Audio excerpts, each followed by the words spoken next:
तिच्या चेहऱ्यावर आनंद नव्हता. ती म्हणाली, अशी अफवा पसरली आहे, काही होणार नाही, रजा मिळणार नाही. ते तिथेच काम करणार आणि काम करणार नाही तर पैसे कुठून येणार? माझी आई सरळ म्हणाली, तुझा नवरा परत येतोय याचा तुला आनंद झाला पाहिजे. तुला कामाची आणि पैशाची चिंता आहे.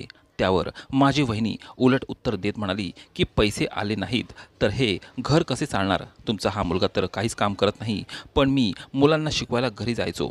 असो, माझा अभ्यास चालू होता. मला काम करण्याची गरज का होती? वडिलांना पेन्शन मिळायची आणि दादा पण तर घर चालवायचा. आई बोलू लागली, पण मी आईला गप्प केले. मी म्हणालो, ती तिचे रंग दाखवत आहे आणि अशा प्रकारे घराचे वातावरण खराब होईल आणि तुमचाही रक्तदाब वाढेल. आई तिच्या खोलीत निघून गेली. आईने माझे ऐकले याचा मला आनंद झाला आणि ती शांत झाली. घरात माझ्या वहिनी मला छोट्या छोट्या गोष्टींवर टोमणे मारायला लागली. कदाचित तिची ती सुस्वाभावी बाजू संपली होती आणि ती कोणत्या प्रकारची स्त्री आहे हे ती सांगू लागली होती. मी माझ्या वहिनीपासून लांब राहायचो. माझ्या कामाशी काम ठेवत होतो. तिने माझ्याकडून काही मागवले की मी आणून देत असे. एके दिवशी मी फोन घेऊन तिच्या खोलीजवळून जात होतो. रात्रीची वेळ होती जेव्हा तिने मला इशारा केला आणि मी खोलीत गेलो. मला वाटलं ती माझ्याशी मस्करी करत होती. मी परत जाऊ लागलो, पण जायला लागताच माझी पावले थांबली, कारण तिने खोलीची खिडकी उघडली होती. म्हणजे आज ती मस्करी करत नव्हती. आज खिडकी उघडी होती आणि मी आत डोकावू शकत होतो. मला ही संधी सोडायची नव्हती. जर मला वहिनीची कमजोरी समजली असती तर मी माझ्या आईला आणि माझ्या भावालाही सांगितले असते. पण आज तिच्याकडून किती मोठी चूक झाली हे वहिनीला कळत नव्हते. आता मला तिच्याबद्दल अजिबात आदर नव्हता. ती माझ्या आईशी भांडायची आणि मला हे सर्व आवडत नव्हते. मी पुढे गेलो आणि काय होणार आहे याबद्दल मला जाणून घ्यायचे होते. खिडकी उघडी होती आणि रूमची लाईट पण चालू होती. मी बघायला मान आत डोकावली तर आधी मला समोरचे दृश्य नीट दिसत नव्हते. त्यानंतर जेव्हा मी ते पाहिले तेव्हा मी हैराण झालो. माझे तर होशच उडाले होते. वहिनी का वेदना होत होत्या ते आता मला कळले, कारण वहिनीने मेणबत्ती पेटवली आणि ती वितळून तोंडावर आणि हातावर लावत होती. उबदार मेणबत्ती समोर पेटवून जेव्हा ती बसली होती खूप विचित्र दिसत होती. तिनेही मला पाहिले. मी आत मध्ये डोकावले आणि तिने माझ्याकडे विचित्रपणे पाहिले. मी घाबरलो आणि तिथून निघालो. सकाळी जेव्हा माझ्या वहिनी याबद्दल बोलली तेव्हा मी म्हणालो, तू काय बोलत होतीस? ती म्हणाली, तुला काय वाटतं मी इतकी सुंदर आहे? मी का आहे? मी रोज रात्री माझ्या चेहऱ्यावर मेणबत्ती लावते.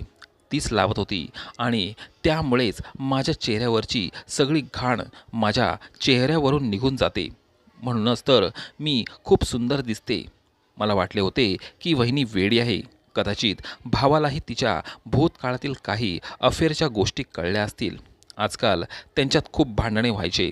आधी फक्त आवाज ऐकू यायचे, नंतर मग त्यांची भांडणे खोलीतून बाहेर पडायची. भाऊ म्हणू लागला, मी हिच्यासोबत जगणार नाही, ती वेडी आहे, तिचा दिमाग खराब आहे. अशा प्रकारे हे प्रकरण घटस्फोटापर्यंत गेले. तरीही आम्ही खूप प्रयत्न केले, म्हणजे कोणाचेही घर खराब होऊ नये. भाऊला मी खूप समजावले, वडिलांनीही समजावले, परंतु वहिनी अचानक तिच्या घरी गेली आणि ती परत येण्यास नकार देत होती. त्यानंतरही आम्ही तिला समजावत राहिलो, पण तिला मान्य नव्हते आणि काही दिवसांनी तिच्या बाजूने न्यायालयाचा आदेश आला. तिला माझ्या भावाकडून घटस्फोट घ्यायचा होता. आता माझा भाऊलाही राग आला आणि माझा भाऊ म्हणाला, मला पण हिला आधीच ठेवायचे नव्हते. तुमच्यामुळेच मी आतापर्यंत धीर धरून होतो. कळत नाही ती कसली वहिनी होती. तिला काय हवं होतं? तिला स्वतःचा खूप अभिमान होता. माझी आई पण खूप अस्वस्थ झाली होती, कारण प्रकरण न्यायालयात गेले होते. माझा भाऊ आईला म्हणाला, तुम्ही मुलीचा फक्त चेहरा पाहिला, पण तिचे गुण आणि तिचा समजूतदारपणा पाहिला नाही. फक्त चेहरा पाहून तिला घेऊन आलात आणि आता तुमच्या चुकीमुळे माझे आयुष्य उद्ध्वस्त झाले आहे. आणि भाऊ आईसमोर खूप रडला.